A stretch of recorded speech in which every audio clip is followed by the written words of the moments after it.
La otra causa de anemia megaloblástica querencial es el déficit de ácido fólico. El déficit de ácido fólico es con mucho la causa más frecuente de déficit de vitamina B12 en nuestro medio. ¿Y por qué? Porque el ácido fólico, una vez que se absorbe, que habitualmente se hace en duodeno y yeyuno, cuando llega al hígado sus depósitos se mantienen solo 3 a 4 meses. Por lo que la carencia en la alimentación produce un déficit mucho más rápido de ácido fólico que de vitamina B12. El ácido fólico solo es necesario para la formación del DNA en la médula, por lo que no produce alteraciones neurológicas. No existe manera de diferenciar las alteraciones hematológicas de déficit de vitamina B12 del déficit de ácido fólico. Hay que hacer una determinación de ácido fólico y de vitamina B12 para hacer el diagnóstico. En caso de niveles dudosos de ácido fólico, existe la posibilidad de determinar también el ácido metilmalónico y la homocisteína, que en el caso de déficit de esta sustancia solo aumenta la homocisteína, no como en el déficit de vitamina B12 que aumentaba la homocisteína y el ácido metilmalónico.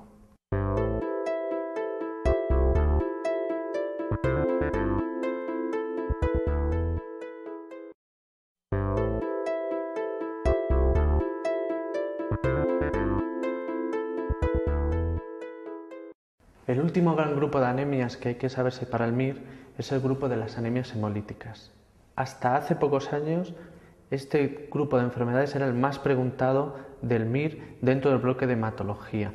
Y dentro del bloque de hematología y de las anemias hemolíticas, el más preguntado eran las anemias de tipo autoinmune. Para entender bien las anemias hemolíticas, hay que recordar que las clasificamos en dos grandes grupos. Las anemias de tipo corpuscular o intrínsecas, es decir, mi médula ósea, por el problema que sea, produce unos hematíes que intrínsecamente están mal formados, por ejemplo, por alteración de la membrana del hematíe, por alteración de la globina o por alteración en el metabolismo del hematíe. Como podéis entender, en la mayoría de los casos, las anemias de tipo intrínseca o corpusculares son congénitas. El otro gran grupo de anemias son las anemias de tipo extrínseco o extracorpusculares, en las cuales mi médula ósea genera unos hematíes normales completamente, pero por el motivo que sea, se me destruyen antes de tiempo. Por ejemplo, las anemias hemolíticas de tipo autoinmune, por ejemplo, las asociadas a fármacos. Existe una excepción de anemia de tipo corpuscular que no es congénita, sino que es adquirida, que es la hemoglobinuria paroxística nocturna. En cuanto a las corpusculares o intrínsecas, hay muchas variedades y subtipos. Las principales que hay que saberse son las más frecuentes en nuestro medio. Dentro de las alteraciones de la membrana, la esferocitosis hereditaria. Dentro de las alteraciones del metabolismo, la más frecuente en nuestro medio, el déficit de glucosa 6-fosfato. Y dentro de las alteraciones de la globina, el más frecuente en nuestro medio, las talasemias. Hay que hacer y prestar atención a la drepanocitosis. ¿Por qué? Porque es muy frecuente, aunque no en nuestro medio, y es preguntada en el MIR por sus características peculiares.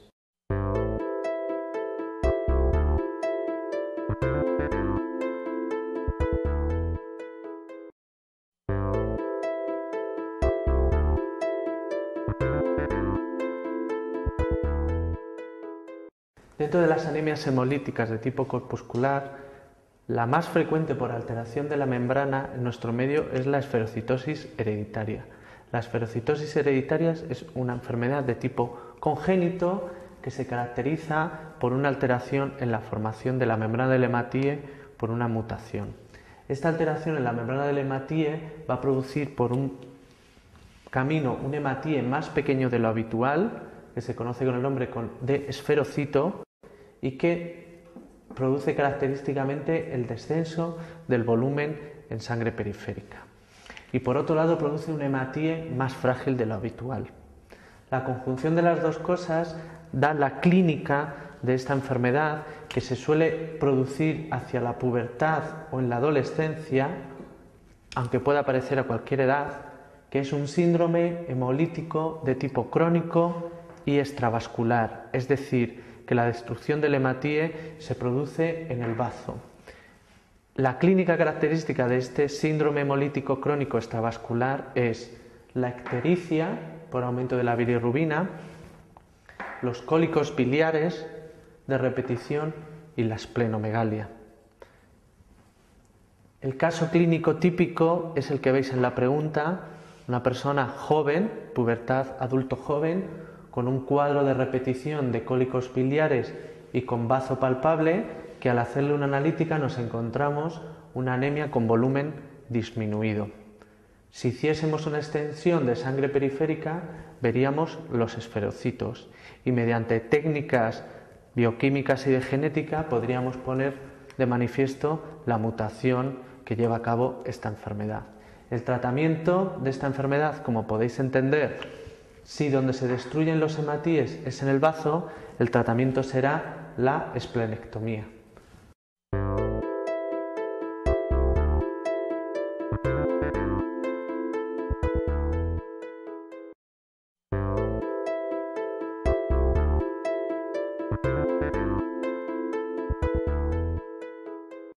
Dentro de las anemias hemolíticas, el grupo que hasta ahora más frecuentemente se preguntaba en el MIR era el grupo de las anemias hemolíticas autoinmunes.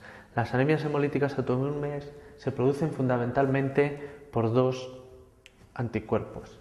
El de tipo IgG, que se fija al hematíe llegando al brazo y allí se produce la destrucción del hematíe. O lo que es lo mismo, en general, las anemias hemolíticas autoinmunes mediadas por IgG son de tipo extravascular y suelen asociar esplenomegalia. El otro grupo de anticuerpos que produce destrucción del hematíe es la IgM.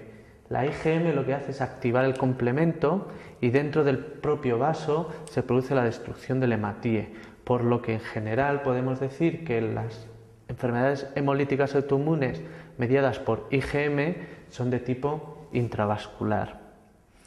Dentro de las enfermedades hemolíticas autoinmunes, la más frecuente de todas es la enfermedad hemolítica autoinmune por anticuerpos calientes. Básicamente es de mujeres y se caracteriza por una IgG que se fija al hematíe produciéndose su destrucción en el bazo. ¿Qué causas conocemos de enfermedad hemolítica autoinmune por anticuerpos calientes? Pues lo más habitual es que no sepamos el por qué se produce, idiopática.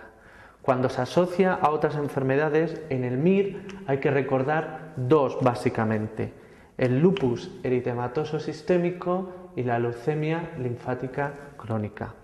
Tanto es así que uno de los criterios diagnósticos para el lupus incluye la enfermedad o anemia hemolítica. Paciente en el MIR con un lupus, en el bloque de hematología hay que pensar que están hablándote de una anemia hemolítica autoinmune por anticuerpos calientes. ¿Cómo se realiza el diagnóstico de estas enfermedades hemolíticas de origen autoinmune? Pues la prueba fundamental es el test de Coombs. Hay dos test de Coombs, el test directo y el test indirecto. La diferencia fundamental entre las dos es que el test de Coombs pone de manifiesto directo que tú tienes anticuerpos pegados al hematíe y el test de Coombs indirecto pone de manifiesto que existen anticuerpos circulando por la sangre, pero no tiene mayor diferencia. El tratamiento básicamente siempre que se pueda será etiológico y cuando no se pueda pues estará fundamentado en tratamiento esteroideo o inmunosupresor. El otro gran grupo de enfermedades autoinmunes son las enfermedades autoinmunes por anticuerpos fríos. Dentro de estas se diferencian a su vez dos grandes grupos: la enfermedad por clioaglutininas y la hemoglobinuria paroxística al frío o a frigori. La enfermedad por clioaglutininas está mediada por una inmunoglobulina de tipo M, por lo tanto es intravascular, y diferenciamos dos grandes grupos: la de tipo agudo y la de tipo crónico. La de tipo agudo se da con mucha más frecuencia en niños, es autolimitada y suele aparecer tras una infección respiratoria y por lo tanto no suele requerir tratamiento. La de tipo crónico es la enfermedad por crioaglutininas del adulto. Suele aparecer en brotes recurrentes y suele asociarse a tumores sólidos o a una enfermedad de hematología que es la macroglobulinemia de Waldenström, o lo que es lo mismo, la producción de IgM de tipo monoclonal, por lo que es habitual que se asocie a este tipo de enfermedad. El tratamiento básicamente es etiológico e inmunosupresor. Con respecto a la hemoglobinuria paroxística frigore no tiene importancia porque es rara, simplemente recordar que se asocia a la sífilis y que es una IgM, pero como excepción, y por eso se comenta, produce una hemólisis de tipo intravascular. Dos cosas son importantes de recordar en este grupo de enfermedades. La primera, la asociación de la enfermedad por anticuerpos calientes al lupus y a la leucemia linfática crónica, y la segunda, la enfermedad de crioaglutininas en el adulto de tipo crónico.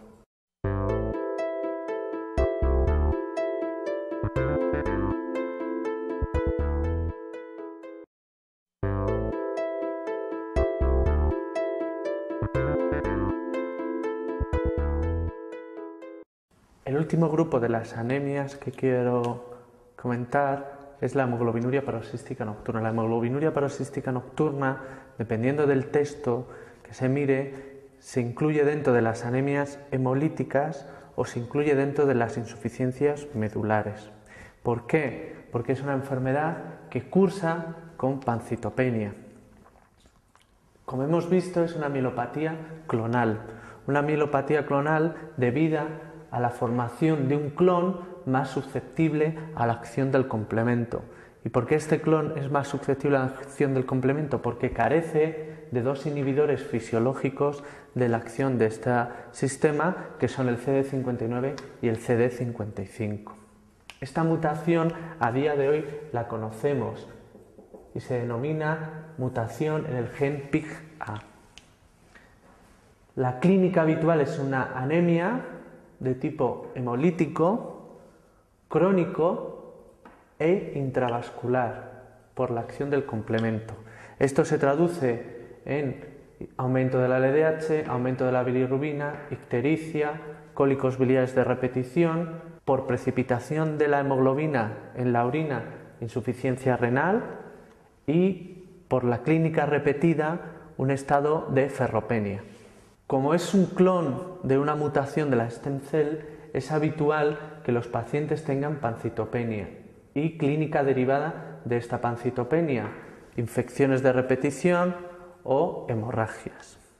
Como cosa más especial que hay que recordar en la hemoglobinuria paroxística nocturna, además de la pancitopenia y del cuadro hemolítico intravascular crónico, es la aparición de trombosis que podríamos denominar atípicas. Entre ellas hay que recordar el síndrome de Budd-Chiari, es decir, la trombosis de las venas suprahepáticas y que es un dato de mal pronóstico. Y como todas las mielopatías clonales, en su evolución, la hemoglobinuria paroxística nocturna puede acabar en una leucemia aguda. ¿Cómo se hace el diagnóstico? Pues aparte de la clínica, el diagnóstico se hace poniendo de manifiesto, mediante métodos de citometría de flujo, la ausencia de estos dos marcadores o inhibidores fisiológicos del complemento. ¿Y cómo se realiza el tratamiento de la hemoglobinuria paroxística nocturna? Pues como podéis entender, si es una mielopatía clonal, el tratamiento de elección será el trasplante de médula ósea. En la mayoría de las veces no se puede hacer. ¿Cuál es la alternativa? Pues un tratamiento sintomático, basado en transfusiones, en evitar trombosis, en tratamiento de las infecciones, etc. La principal causa de muerte suelen ser las trombosis en estos pacientes.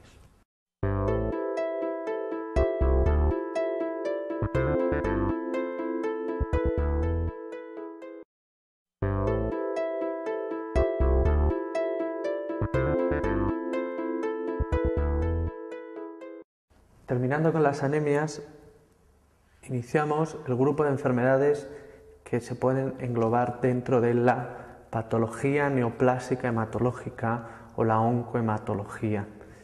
A caballo entre los linfomas, las leucemias y las anemias existe un grupo de enfermedades que se conoce con el nombre de los síndromes mielodisplásicos.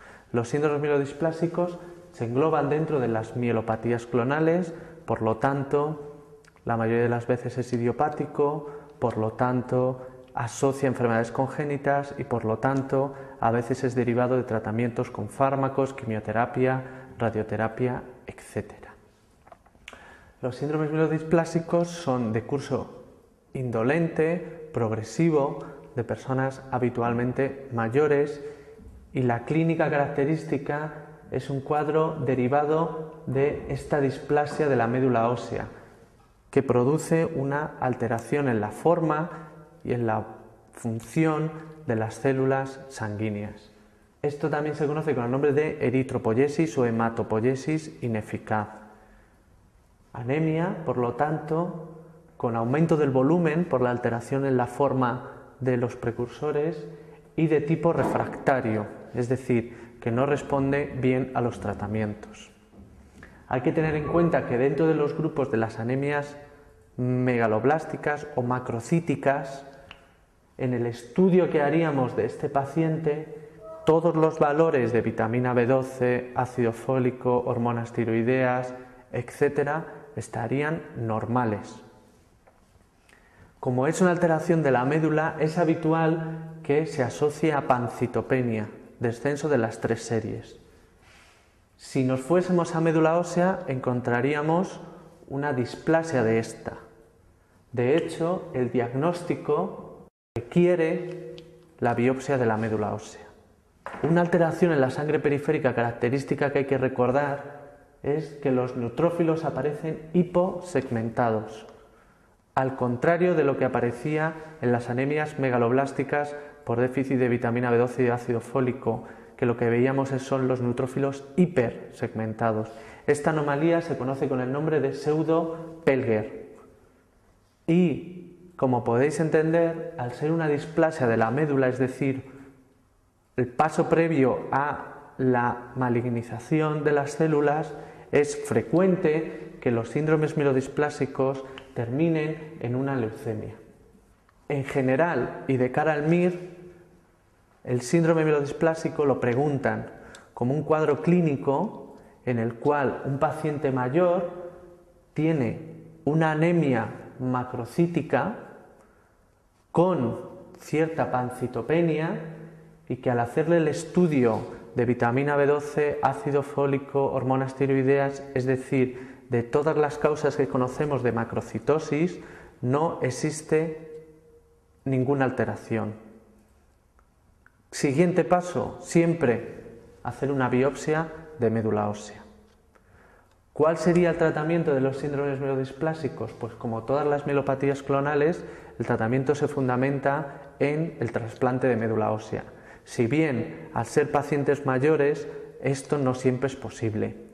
En los casos de que no se pueda hacer un trasplante, el tratamiento es de tipo sintomático: transfusiones, hierro, vitamina B6 para disminuir la eritropoyesis ineficaz, factores de estimuladores de colonias de los granulocitos, eritropoyetina, etc.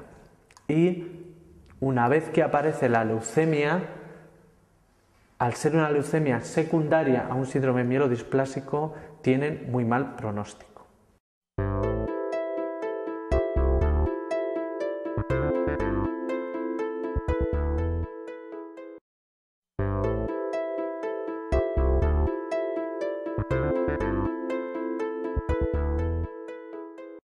Un grupo especial de enfermedades, y muy preguntado en el MIR, son los síndromes mieloproliferativos crónicos.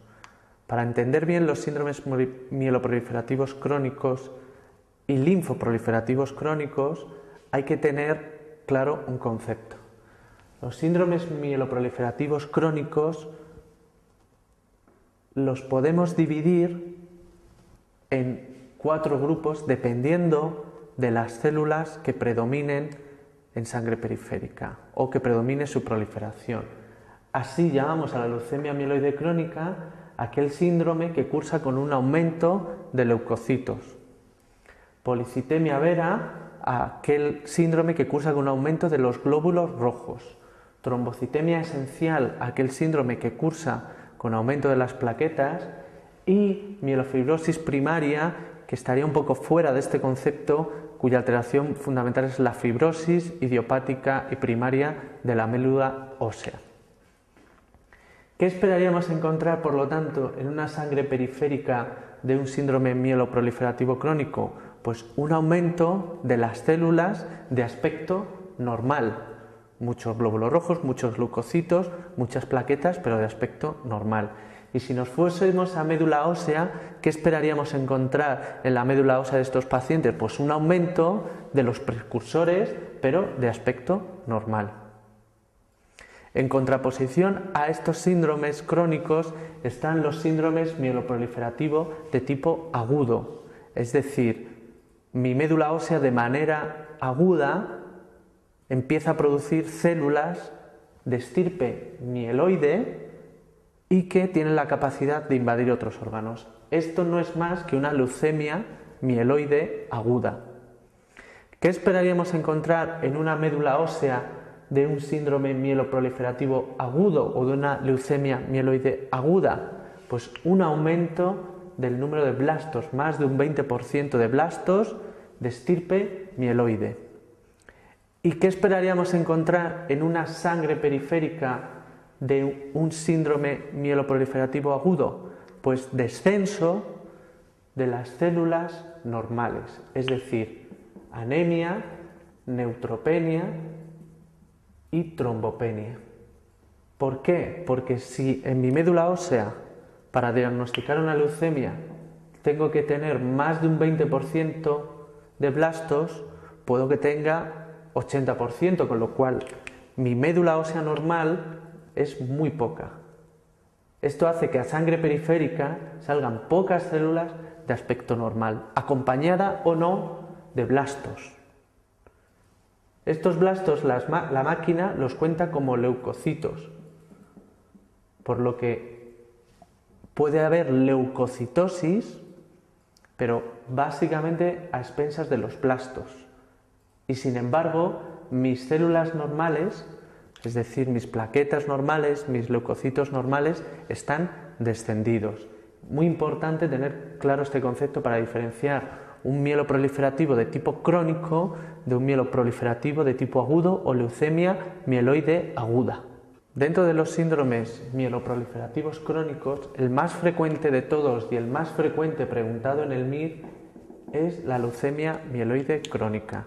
La leucemia mieloide crónica es una enfermedad que se conoce la causa fundamental que produce esa alteración en el clon de la médula ósea, que es la formación de un gen o un oncogen, que es el gen BCR-ABL, que está presente en las 3 series y que habitualmente, en la mayoría de los casos, se produce por la translocación entre el cromosoma 9 con el cromosoma 22. Este gen o este cromosoma se conoce con el nombre de cromosoma Filadelfia y que es el responsable en la mayoría de los casos de la formación de este oncogen. Este oncogen fabrica una proteína de membrana que tiene actividad tirosinquinasa y que manda estímulos repetidos de división a las células. Consecuencia, la mayoría de los pacientes se presentan con lo que se conoce con el nombre de cuadro crónico o fase crónica de la leucemia mieloide crónica. Un aumento de leucocitos de aspecto normal que se acompaña de gran hepatoesplenomegalia y de cuadro constitucional asociado, que si nos vamos a médula ósea encontramos un aumento en la proliferación de los precursores normales, menos de un 5% de blastos, y que si hacemos técnicas de genética encontramos la formación del gen BCR-ABL. Diagnóstico: leucemia mieloide crónica. Cuadro insidioso, constitucional, de muchos leucocitos normales, con gran hepatoesplenomegalia y que en médula ósea vemos estos leucocitos aumentados, estos precursores aumentados. La mayoría de los síndromes mieloproliferativos crónicos asocian también aumento de las otras células, por lo que no es raro encontrar un aumento de la cifra de la hemoglobina y un aumento del valor de plaquetas, pero lo que predomina son los leucocitos. Una parte de estos pacientes entran en lo que se conoce con el nombre de fase de aceleración, cuya característica fundamental es que aparece un aumento del número de blastos en la médula ósea, entre un 5 a un 20%, pero nunca más de un 20%. Clínicamente se suele acompañar por aumento de la esplenomegalia y descenso de las plaquetas. Y la última fase de esta enfermedad se conoce con el nombre de la fase blástica. Esta fase, la característica principal es la transformación de esta leucemia mieloide crónica en una leucemia aguda, es decir, más de un 20% de blastos en la médula ósea. Como entenderéis, si es una mieloide crónica, lo más habitual es que la aguda sea también de estirpe mieloide, pero pueden aparecer los dos tipos. ¿Por qué es importante recordar esta enfermedad en el MIR? No solo por la clínica, que nos lo pueden preguntar en un caso clínico, es importante por esta alteración genética. Esta alteración genética ha dado lugar al conocimiento de un fármaco que produce curación o tasas de respuestas completas de hasta un 90-95% de estos pacientes, y que es lo que han preguntado de manera habitual en el MIR, que es un inhibidor de esta proteína de membrana tirosinquinasa que se conoce con el nombre de imatinib. Y esto es lo que hay que saber en el MIR. ¿Cuál es el tratamiento de elección para la leucemia mieloide crónica a día de hoy? El imatinib.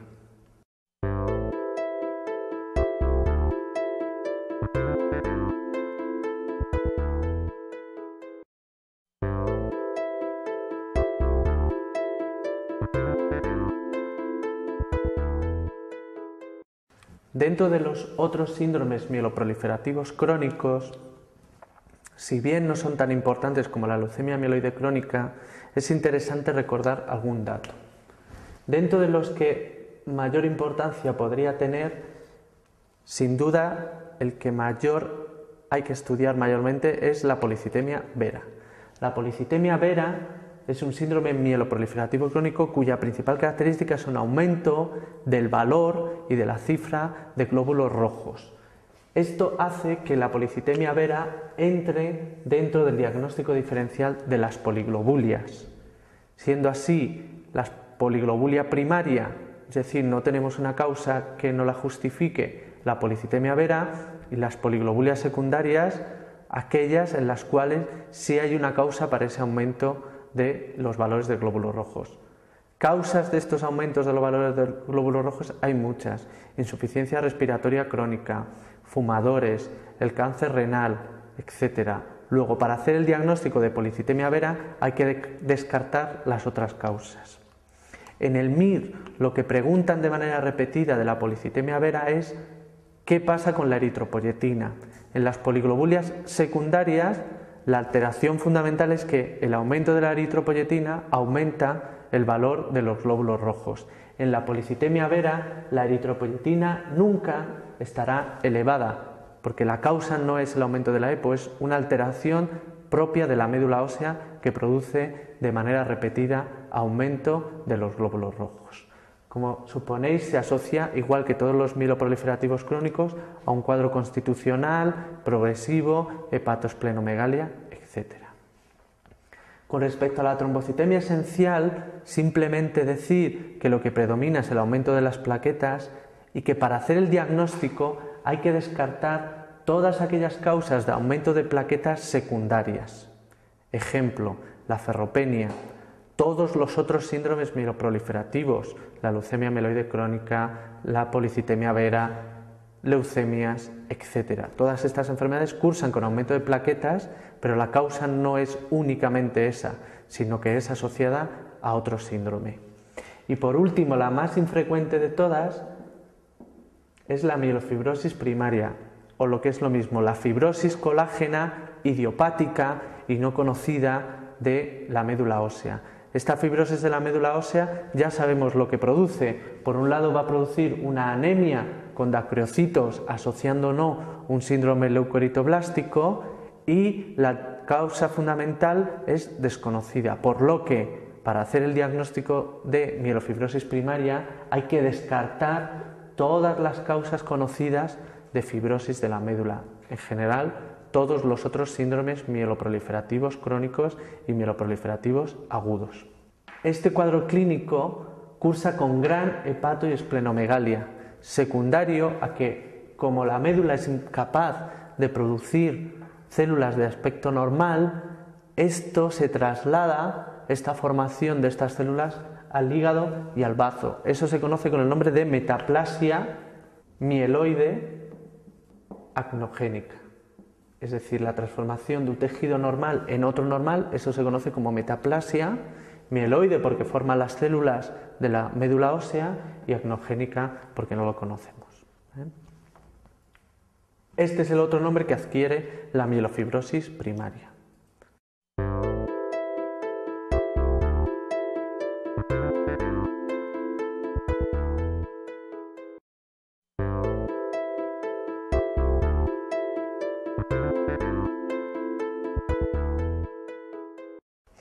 Una vez conocidos los síndromes mieloproliferativos crónicos, el siguiente grupo de enfermedades serían los síndromes linfoproliferativos crónicos. Para entender bien los síndromes linfoproliferativos crónicos hay que igualmente entender la diferencia entre una proliferación crónica y una proliferación linfoide de tipo agudo.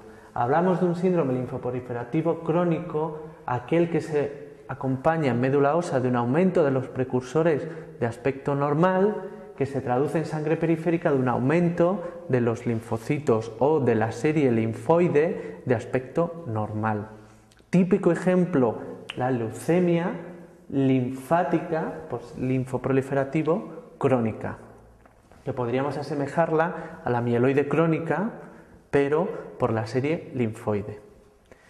A su vez hay dos tipos de síndromes linfoproliferativos agudos, aquellos que tienen origen en la médula ósea y que esto nada más que es el equivalente de la leucemia mieloide aguda, es decir, la leucemia linfoide aguda, que al igual que en el anterior grupo, la característica fundamental es aumento del 20% de blastos de estirpe linfoide en médula ósea con descenso del valor de células normales en sangre periférica.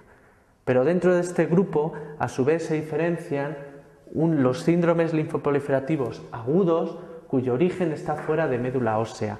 Estos síndromes son los linfomas. Los linfomas, que pueden ser de origen en el ganglio o extraganglionares, son síndromes linfoproliferativos de tipo agudo, que en ocasiones estas células que tienen origen en el ganglio o en el tejido extraganglionar linfoide salen a sangre periférica. Esta aparición de estas células en sangre periférica, que a veces nos pueden confundir con blastos, se conoce con el nombre de linfoma leucemizado, la aparición de las células malignas en sangre periférica, pero cuyo origen no es la médula ósea, sino es fuera de la médula ósea. Dentro de los síndromes linfoproliferativos crónicos, el más preguntado en el MIR, sin duda alguna, es la leucemia linfática crónica. La leucemia linfática crónica podríamos decir que es el equivalente de la mieloide crónica. Es un síndrome linfoproliferativo crónico debido al aumento de unos linfocitos de tipo B, de aspecto maduro, pequeños, que marcan para CD5 y que cuando hacemos una extensión de sangre periférica se rompen. Esto se llama manchas de Gutpech y que tienen la particularidad que además son incompetentes, no realizan bien su trabajo. ¿Esto cómo se traduce en la clínica? Pues al igual que en la mieloide crónica era una leucocitosis insidiosa de gente mayor, en la linfática crónica es una linfocitosis insidiosa y en general de ancianos, varones mayores. Los linfocitos van donde hay linfocitos. ¿Dónde hay linfocitos? En los ganglios y en el bazo. Por lo que la leucemia linfática crónica suele asociar aparición de adenopatías y aparición de esplenomegalia. Y como son incompetentes, no producen bien anticuerpos, por lo que los enfermos con leucemia linfática crónica suelen tener hipogamma-globulinemia y por tanto una inmunodeficiencia de tipo humoral, con infecciones de repetición básicamente bacterianas. Y como son incompetentes, producen fenómenos autoinmunes. ¿Qué fenómenos autoinmunes? Pues uno ya se sabe, la anemia hemolítica autoinmune por anticuerpos calientes que se asocia a la leucemia linfática crónica. Y también trombopenia de origen autoinmune.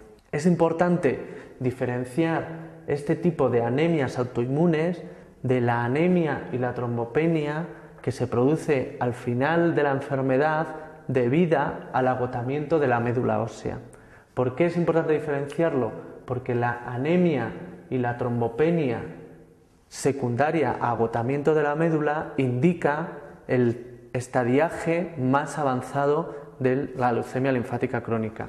No así los fenómenos autoinmunes que no están incluidos dentro del estadiaje de la leucemia linfática crónica, puesto que pueden aparecer en cualquier momento de la evolución. El diagnóstico, por tanto, ya lo sabemos, anciano con una linfocitosis insidiosa, sin otra clínica, a la que le podemos encontrar adenopatías y esplenomegalia y con fenómenos autoinmunes e hipogamma-globulinemia asociada. ¿Cómo se realizaría el tratamiento? Pues dado que la mayoría de los pacientes con leucemia linfática crónica simplemente tienen una linfocitosis sin más, el tratamiento, si no hay síntomas, debe ser la observación. En el caso de aparición de síntomas o progresión de la enfermedad, el tratamiento se basa en distintas combinaciones de quimioterapia. Básicamente recordaría la fludarabina.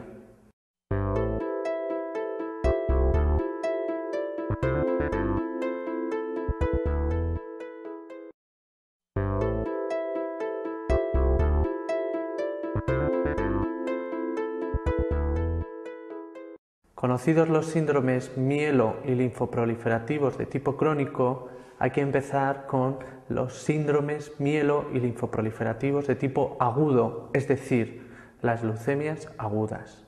Las leucemias agudas de canal MIR son un tema que no es especialmente complejo, aunque asusta el hecho de que la enfermedad en sí que sea muy compleja. En el MIR preguntan cosas muy básicas y muy específicas y de manera repetida. Como concepto general hay que recordar que las leucemias agudas es una mielopatía clonal, por lo tanto la mayoría de las veces es idiopática, por lo tanto a veces se asocia a patologías congénitas y cuando es adquirida suele ser adquirida a quimio, a radio y a otras enfermedades hematológicas. La diferencia fundamental es que las células que proliferan tienen la capacidad de invadir otros órganos o lo que se conoce con el nombre de que son capaces de tener malignidad. ¿Qué órganos invaden? Pues depende de la estirpe y como concepto general las leucemias de estirpe mieloide se van donde están las células de estirpe mieloide, es decir, en la piel y en las mucosas. Y las leucemias de estirpe linfoide, las células se van donde están los linfocitos, es decir, a los ganglios, al bazo, al sistema nervioso central y al timo, por lo que las linfoides suelen cursar con adenopatías, esplenomegalia, sistema nervioso central, infiltración del timo. En sangre periférica lo que nos encontramos es un descenso de células normales y el diagnóstico nos los da el aumento del más de un 20% de los blastos en médula. Un ejemplo de cómo podría presentarse una leucemia aguda es un paciente que presenta 30.000 leucocitos en el contaje de sangre, de los cuales 29.500 son blastos. Tienes muchas células, pero las de normalidad solo tienes 500, tienes una neutropenia. Esto es más de un 20% de blastos en sangre periférica. Por lo tanto, más de un 20% habrá en médula ósea siempre. Otro ejemplo que podríamos encontrar es 5.000 leucocitos. Eso es un valor de leucocitos normales, de los cuales 4.500 son blastos y 500 neutrófilos. Leucemia igualmente. ¿Cuál es la clínica derivada de la leucemia, es decir, de este descenso de las células normales? Pues la derivada de un síndrome anémico, de una neutropenia y de una trombopenia, sangrado, fiebre, cansancio, astenia, palidez y la derivada de la infiltración de los órganos diferentes del organismo. Dentro de las leucemias agudas y conocido la clínica y el diagnóstico básico, el siguiente paso sería estudiar los subtipos de leucemias que hay.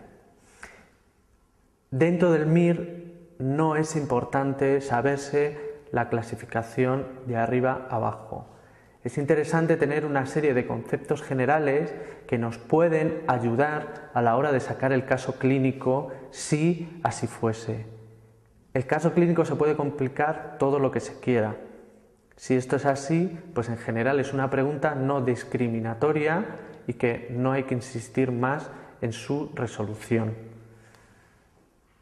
A modo general hay que saber que las leucemias agudas linfoblásticas, la mayoría se presentan en niños. Hay dos clasificaciones, una antigua que está en desuso, que es la clasificación de la FAF, que la clasificaba las leucemias agudas linfoblásticas en tres tipos fundamentalmente. La L1 porque los linfocitos eran pequeños, la L2 porque los linfocitos eran grandes y la L3 porque los linfocitos eran vacuolados y con citoplasma basófilo. Como digo, esta clasificación está en desuso y a día de hoy la clasificación usada es la clasificación inmunofenotípica y hay múltiples leucemias agudas linfoblásticas. ¿Qué hay que recordar? Pues las más frecuentes en nuestro medio.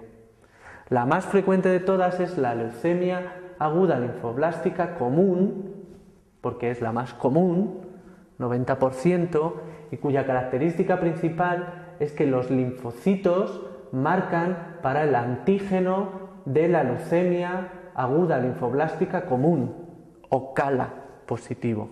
La siguiente en interés es la leucemia aguda linfoblástica de tipo B madura.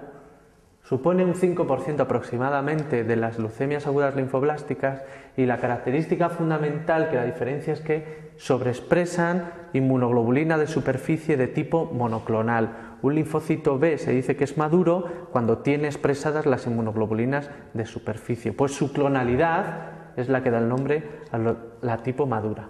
Y simplemente a modo recordatorio, las de estirpe T, que son menos frecuentes, su característica principal es que no marcan para CALA, son positivas para el TDT y suelen infiltrar el timo. Los linfocitos T van donde se desarrollan los linfocitos T, que es en el timo.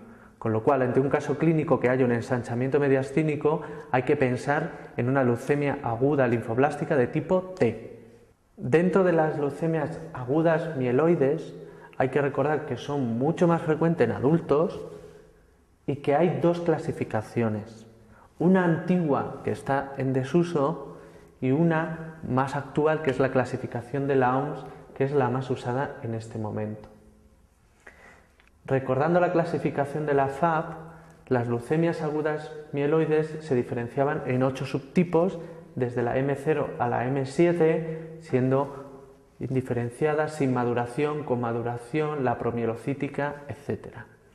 No tiene interés que se recuerde esto de manera importante cada uno de los marcadores. ¿Qué hay que recordar de estos subtipos? Pues que el más preguntado en el MIR es la M3 o la promielocítica.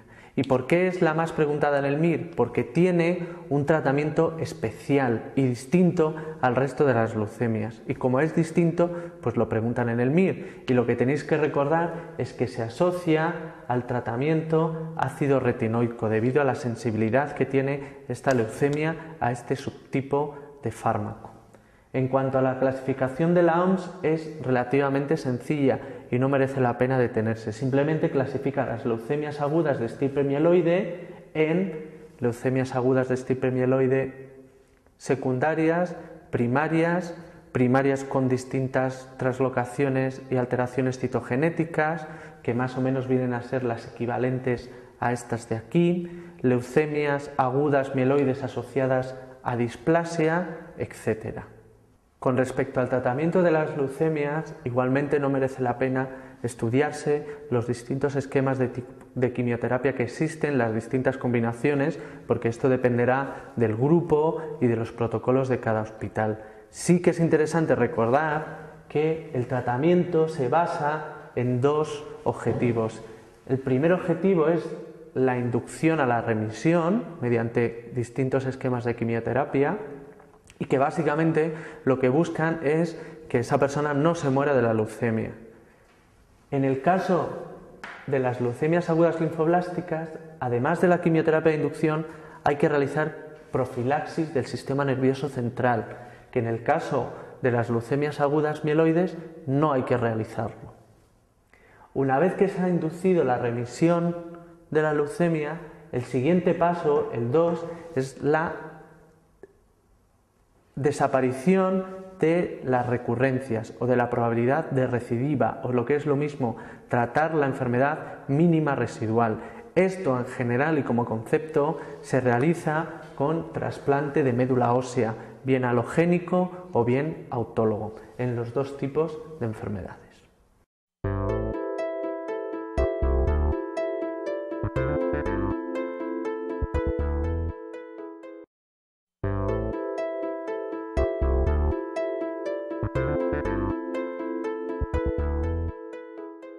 Es importante de cara al MIR conocer los factores pronósticos de cada una de las leucemias de cara a emitir un juicio pronóstico en este tipo de enfermedades.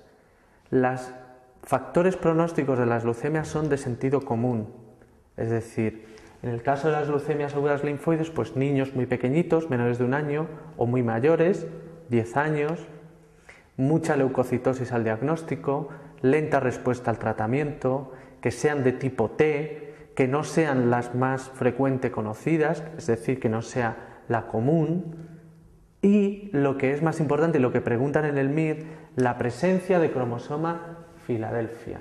La presencia de cromosoma Filadelfia es un factor pronóstico negativo de estas leucemias y es lo que hay que saber en el MIR porque es lo que preguntan de manera recurrente. Igualmente, en los subtipos mieloides, los factores pronósticos desfavorables son de sentido común. Personas muy mayores, leucocitosis intensa, lenta respuesta al tratamiento, que no sea la promielocítica, que sean desconocidas o poco frecuentes, como puede ser la M6, la M7, que asocien alteraciones genéticas no conocidas, es decir, las alteraciones genéticas que asocian estas leucemias hay que sabérselas porque son marcadores de buen pronóstico. E igual que la anterior, la presencia de cromosoma Filadelfia como factor de mal pronóstico.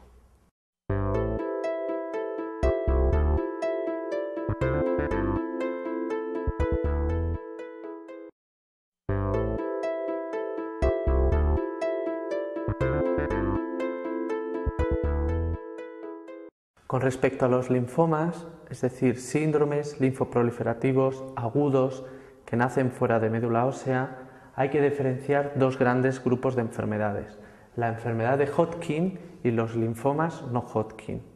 La enfermedad de Hodgkin es un proceso linfoproliferativo de linfocitos B de manera aguda que hasta hace poco tiempo en el MIR básicamente lo preguntaban como caso clínico de persona joven con adenopatías en el cuello.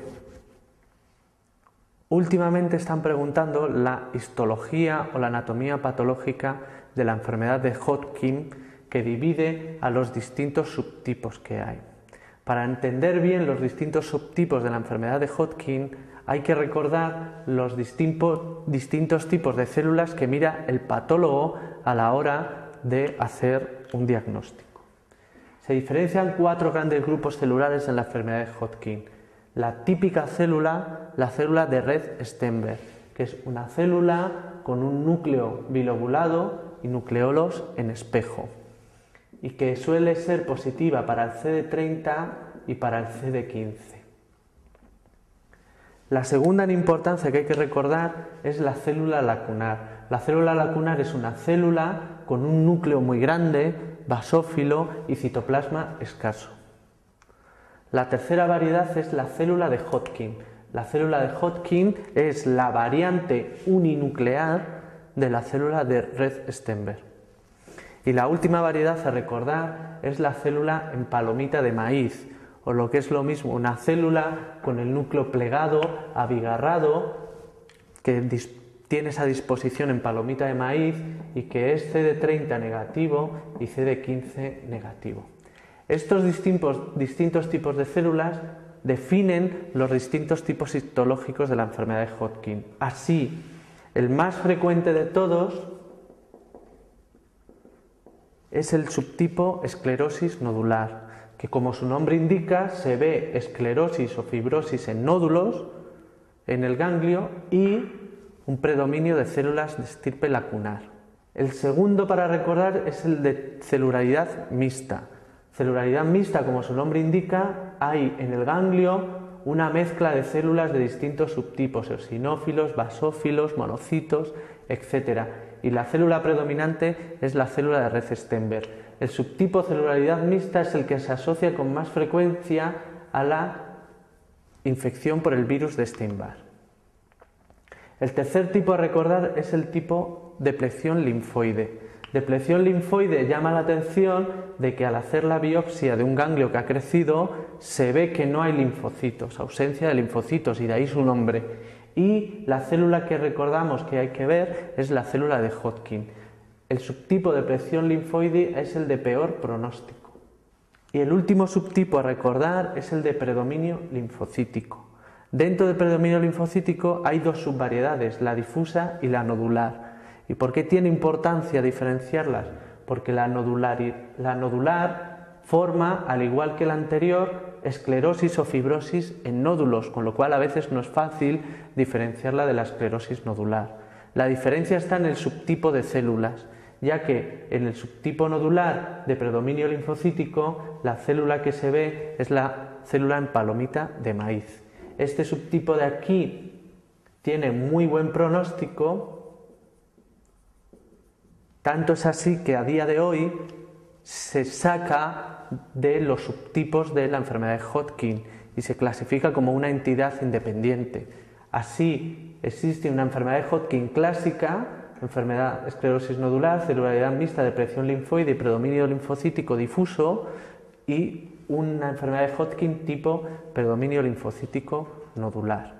La enfermedad de Hodgkin, en cuanto a la clínica, lo más frecuente en el MIR es que lo pregunten con una persona joven de aparición aguda de adenopatías laterocervicales. Esta aparición de estas adenopatías es el único síntoma que suele aparecer en la mayoría de los pacientes, por lo que podemos decir que la mayoría están asintomáticos. Cuando dan síntomas, los síntomas que hay que recordar son los síntomas B. ¿Por qué hay que recordar los síntomas B? Porque forman parte del estadiaje y del manejo terapéutico de la enfermedad de Hodgkin. Estos síntomas B son la fiebre vespertina, la sudoración nocturna y la pérdida de más de un 10% de peso en los últimos meses. Y solo son estos 3, y no hay que confundirlos con otros que pueden aparecer, como puede ser el dolor tras la ingesta de alcohol, el prurito, etc. Desde el punto de vista del MIR es muy importante que además conozcamos la clasificación y el estadiaje de Ann Arbor dentro de la enfermedad de Hodgkin. La clasificación de Ann Arbor divide a la enfermedad de Hodgkin en 4 estadios, el 1, el 2, el 3 y el 4. ¿Y por qué es interesante saberlo? Porque el Hodgkin sigue una distribución lógica en su crecimiento y progresión de las adenopatías. Así, el estadio 1 de Ann Arbor serían adenopatías o áreas ganglionares, es decir, tejido como el bazo, tejido asociado a mucosas, anillo de Waldeyer, en número de una a un mismo lado del diafragma. Por ejemplo, adenopatías cervicales nada más, estadio 1. Adenopatías axilares nada más, estadio 1. Adenopatías abdominales nada más, estadio 1. El estadio 2 es la afectación de 2 o más áreas ganglionares o adenopatías en el mismo lado del diafragma. Ejemplo, adenopatías cervicales y mediastínicas. Estadio 2. Adenopatías cervicales, axilares y mediastínicas. Estadio 2. 2 o más áreas ganglionares o cadenas ganglionares al mismo lado del diafragma. Ejemplo, adenopatías abdominales y el bazo. Estadio 2. El estadio 3 indica la afectación de cadenas ganglionares o áreas ganglionares a ambos lados del diafragma. Ejemplo, abdominal y mediastínica. Ejemplo, mediastínicas y el bazo. Estadio 3. Y el estadio 4 indica la afectación a distancia, las metástasis a distancia. Dentro además del estadio hay que especificar si hay o no síntomas B. Y se le pone una B detrás del estadio, 2B. Si no hay síntomas B es una A. Si hay afectación del bazo hay que especificarlo en forma de S, y si hay afectación de algún órgano por contigüidad, por ejemplo infiltración de la tráquea, hay que poner una E. ¿Por qué es importante especificar los síntomas B y el resto de las cosas? Básicamente porque la afectación en forma de síntomas B indica que la enfermedad se ha diseminado probablemente. Así, un estadio 1B se trata como si fuese una enfermedad diseminada. En cuanto al tratamiento de la enfermedad de Hodgkin, hay que recordar que se basa en 2 pilares. Hasta hace tiempo era la radioterapia. A día de hoy el tratamiento fundamental es la quimioterapia para la enfermedad de Hodgkin. 2 esquemas que es interesante recordar, las iniciales ABVD y el sistema MOP.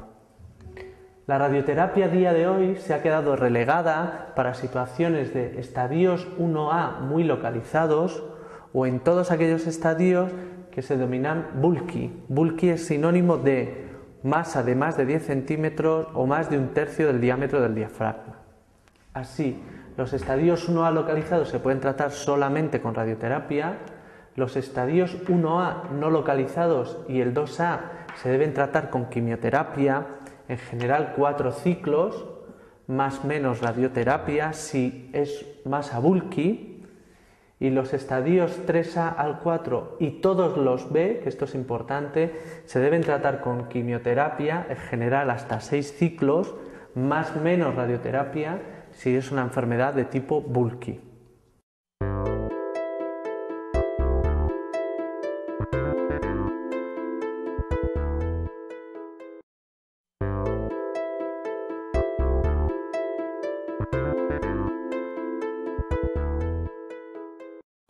Con respecto a los linfomas no Hodgkin, es importante recordar que en el MIR, a pesar de que hay múltiples linfomas de no Hodgkin, básicamente preguntan los más frecuentes en nuestro medio.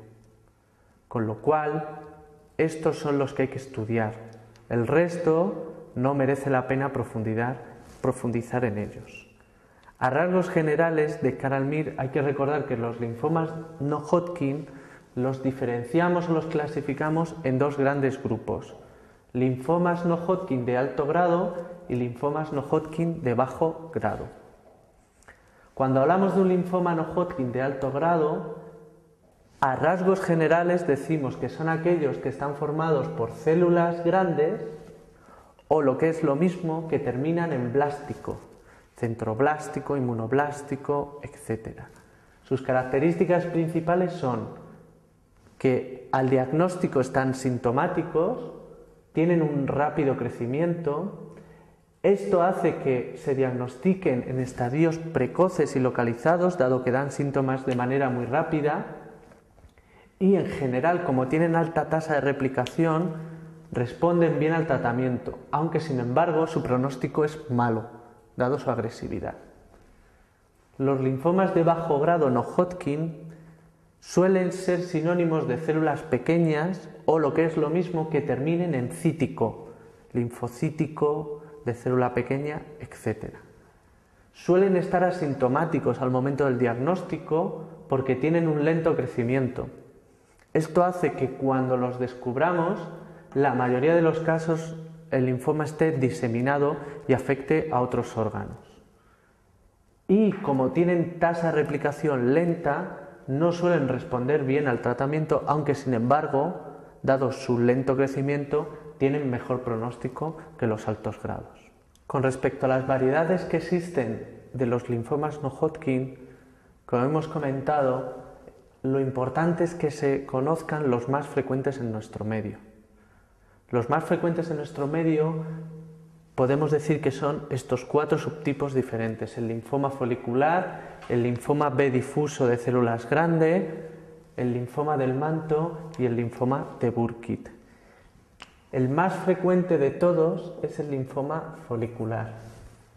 El linfoma folicular es un linfoma de célula pequeña, por lo tanto, en general es un linfoma de bajo grado, hendida, cuya alteración genética fundamental a recordar y que nos puede solucionar el caso clínico es la sobreexpresión de un oncogen que es el BCL2, formado por la translocación entre el cromosoma 14 y el 18. La mayoría de las veces la clínica de presentación es asintomática. Por un TAC o por un hallazgo casual se descubren múltiples adenopatías en una persona, por lo que en general están diseminados al diagnóstico.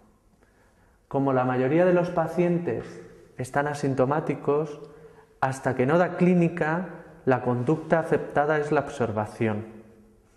Y el pronóstico es bueno, aunque en general tiene tendencia a la recurrencia. De los linfomas de alto grado, el más frecuente en nuestro medio es el linfoma difuso de célula grande. Las células, por lo tanto, como su nombre indica, son células de tamaño grande, cuya alteración genética característica es el oncogen BCL6, marcan para CD20, que es un marcador típico del linfocito B, son agresivos, con lo cual dan clínica desde el inicio y suelen estar en estadios localizados, y el tratamiento se debe realizar con quimioterapia. Tienen peor pronóstico, por lo tanto, que los linfomas del manto. Un linfoma especial que hay que recordar es el linfoma del manto.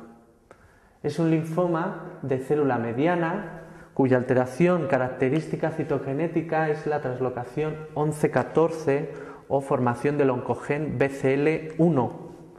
Estas células tienen la característica de que son CD5 positivo y CD20 positivo y que con frecuencia este linfoma se leucemiza, es decir, aparecen linfocitos en sangre periférica.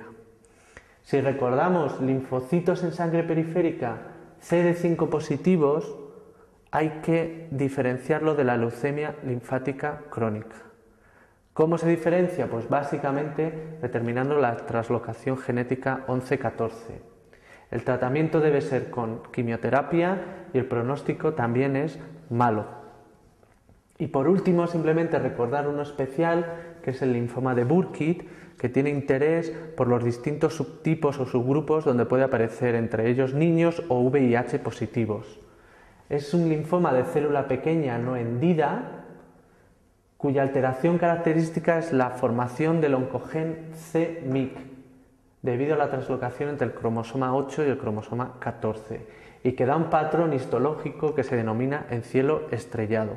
Es un linfoma altamente agresivo y que se trata con quimioterapia agresiva junto con profilaxis del sistema nervioso central.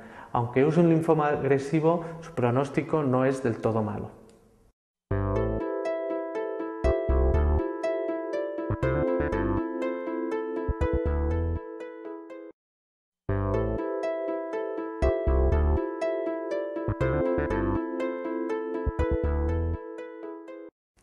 El último grupo de enfermedades malignas de la parte de hematología engloba a lo que se conoce con el nombre de las gamapatías clonales o monoclonales. Al igual que veíamos las mielopatías clonales, En este caso, el sinónimo o se asemeja a las gammapatías clonales. ¿Qué es una gammapatía clonal? Pues simplemente es una proliferación clonal, como su nombre indica, de células plasmáticas que producen anticuerpos de manera clonal o monoclonal. Esta producción de anticuerpos de manera monoclonal se conoce también como componente M. ¿Y cómo se traduce esto en la analítica? Pues en la banda de las gammaglobulinas, al hacer un proteinograma, se ve un pico monoclonal homogéneo aumentado, que si hacemos el estudio inmunológico de este tipo de proteínas, vemos que son anticuerpos o inmunoglobulinas. En general, lo más frecuente de tipo IgG, también hay A, M, D y E, en ese orden de frecuencia. Las gammapatías monoclonales en el MIR son 3. La más frecuente de todas es la gammapatía monoclonal de significado incierto. Es una enfermedad básicamente de ancianos en las cuales encontramos un pico monoclonal o un componente M elevado en una cifra no muy llamativa sin asociar otro tipo de alteraciones, ni lesiones en los huesos, ni alteraciones en el riñón, etc.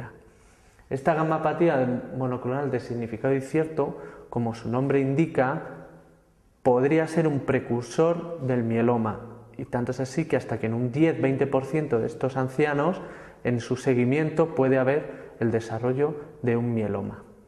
Dentro de las gammapatías monoclonales, la más preguntada en el MIR es el mieloma múltiple.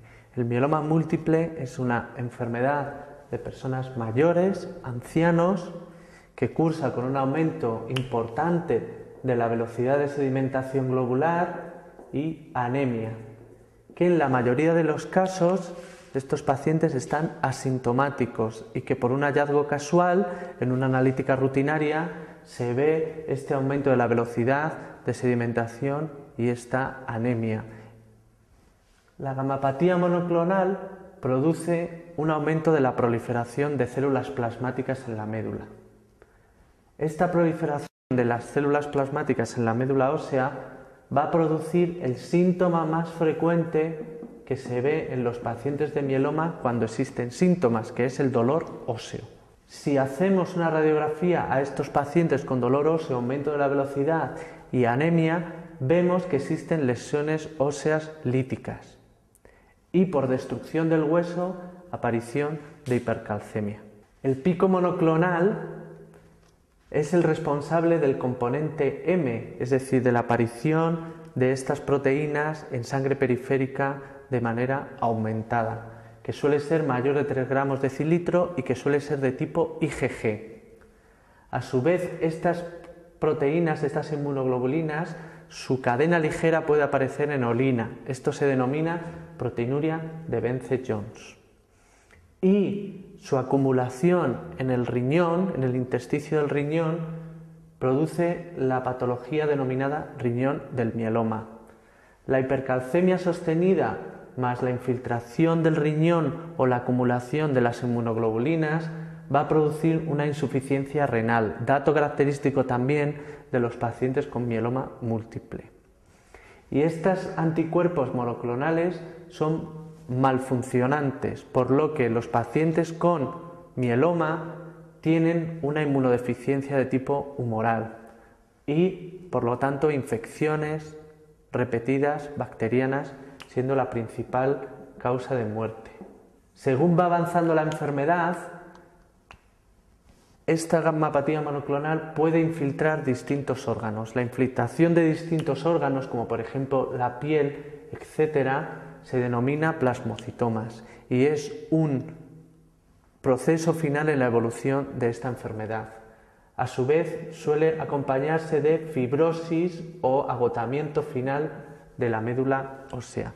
En definitiva, el mieloma múltiple es una enfermedad de ancianos con alteraciones óseas, dolor y lesiones líticas, hipercalcemia, proteinuria, insuficiencia renal e infecciones bacterianas de repetición.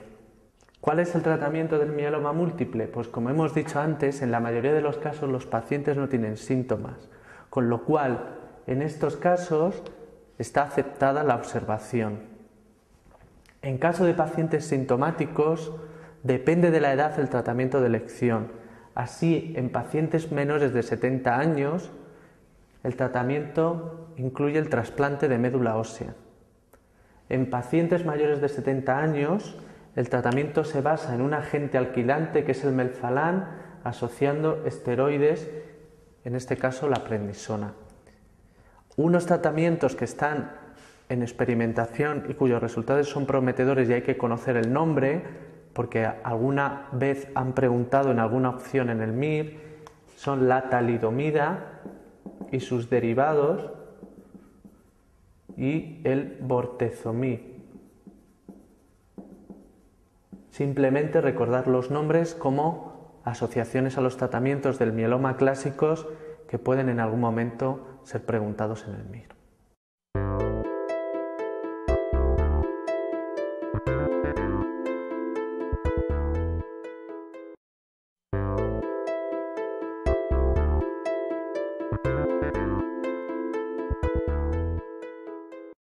Con respecto a las alteraciones de la coagulación, como bloque final de temas importantes para el MIR, la coagulación en general no es ni mucho menos el grupo de enfermedades más preguntados en el MIR. Es interesante conocer las trombopenias y es interesante conocer el tratamiento anticoagulante. Con respecto a las trombopenias, recordamos que existen dos maneras importantes de clasificar las trombopenias: en trombopenias de origen central y en trombopenias de origen periférico. ¿Cuándo hablamos de que una trombopenia es de origen central o que es lo mismo? Son aquellas trombopenias en las cuales la médula es incapaz de producir un valor normal de plaquetas. Esto es sinónimo de que exista un descenso de megacariocitos en la médula ósea. ¿Qué causas de trombopenias de origen centrales existen? Pues toda la patología hematológica que se ha ido estudiando en los temas previos. Ejemplo, la aplasia de médula ósea, las leucemias, el mieloma, leucemias linfáticas crónicas, etcétera, etcétera, etcétera, síndrome mielodisplásicos, etcétera. Toda la patología asociada previamente y explicada es causa de trombopenia de origen central. En cuanto a las trombopenias de origen periférico, son aquellas en las cuales mi médula ósea es capaz de generar unas plaquetas en valor normal, pero por el motivo que sea, se me destruyen antes de tiempo. Es sinónimo de megacariocitos aumentados en médula ósea. Hay distintas causas de trombopenia de origen periférico. En el MIR hay que recordar, por su frecuencia, en preguntar la púrpura trombótica idiopática. La púrpura trombótica idiopática es la causa más frecuente en nuestro medio de trombopenia de origen periférico. La púrpura trombótica idiopática no es más que una inmunoglobulina de tipo G que se fija a las plaquetas llegando al bazo y produciéndose allí su destrucción. Es decir, esto suena a la anemia hemolítica autoinmune por anticuerpos calientes. Hay dos tipos de PTI. La PTI aguda, que es básicamente de niños, autolimitada y que se asocia a infecciones y que no requiere tratamiento, y una PTI de tipo crónica, que es de adultos y que cursa de manera recurrente y que sí requiere tratamiento. Esto suena a enfermedad por crioaglutininas. ¿Qué tratamiento es el ideal? Pues primero esteroides, que es lo que han preguntado en el MIR. Otras opciones de tratamiento está la plasmaféresis o la gammaglobulina. La gammaglobulina básicamente se reserva para casos de riesgo de sangrado agudo o no riesgo, sangrado agudo. El tratamiento más eficaz a largo plazo es la esplenectomía, es decir, retirar el sitio donde se destruyen las plaquetas. Existe una diferencia que hay que recordar con respecto a la otra enfermedad cuya patología era parecida, que es la enfermedad autoinmune por anticuerpos calientes, que es que aunque las plaquetas se destruyen en el brazo, no suele acompañarse de esplenomegalia.